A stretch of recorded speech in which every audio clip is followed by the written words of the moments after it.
Hey everybody, this is Abe Duque, and today we have a clip from our class on compression coming soon to 343 Studio. In this segment, I'll help you understand what a compressor actually does so you can use it in your productions.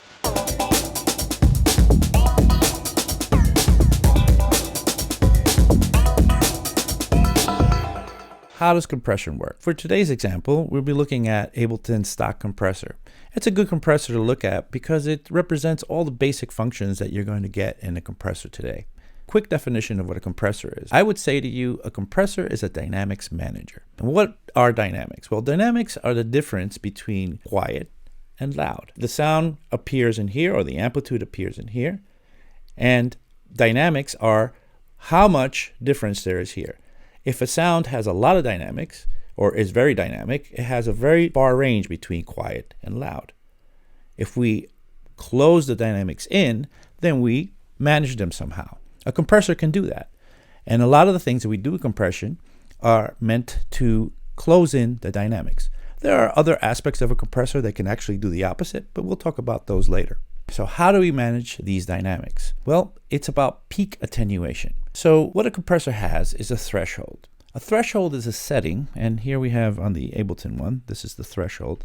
There is a setting that is going to tell the compressor when to trigger. So if the sound, let's say this is the amplitude, is going up and down, and this is the threshold, the compression will begin as soon as the threshold is breached. So if the sound gets over the threshold, the compression then begins. Once the compression begins, the compressor needs to know how fast it should act. Well, how do we determine that? On this compressor, there's an attack knob. And some compressors don't even have that, but most modern compressors will have an attack knob. The attack is how fast compression begins from the moment that the sound breached the threshold to the time that the compressor will actually kick in and start to lower the peak. After the peak is lowered, the sound goes under the threshold. At the point that the sound goes under the threshold, the compressor is meant to give up compression. Now, the release knob, here on the Ableton one you could see here, the release knob determines how fast the compressor will disengage compression once it gets under the threshold. These are the basic functionalities that you find in most modern compressors. And with these compressors, you can do most of the magic that compression can offer you. So let's have a look at some of that in action. So here we have a loop going through the compressor. And as you can see, this is the threshold setting, and the threshold is now being breached. So if you look up here, there's a GR with a little bit of yellow happening here. And that represents the gain reduction, GR stands for gain reduction, that you will get when the compressor goes into action. So if I raise the threshold above the area that the audio can reach, we will have no gain reduction, and therefore you see no yellow here.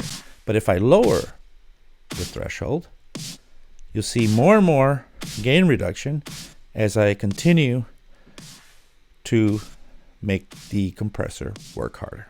On the left here, we have attack and release, and this is the time that the compressor has to go to work in. And the release here is how long it should stop action or stop compressing or disengage after the threshold is no longer being breached. So these are the main functions that you find in all modern day compressors. With these functions, we can do the work of managing our dynamics for the use in our productions. Thanks for watching, everybody. If you enjoyed this short lesson, you can check out the full class soon on 343 Studio, along with other classes from our artists in residence on our new platform for music producers. This has been Abe. Thanks for watching.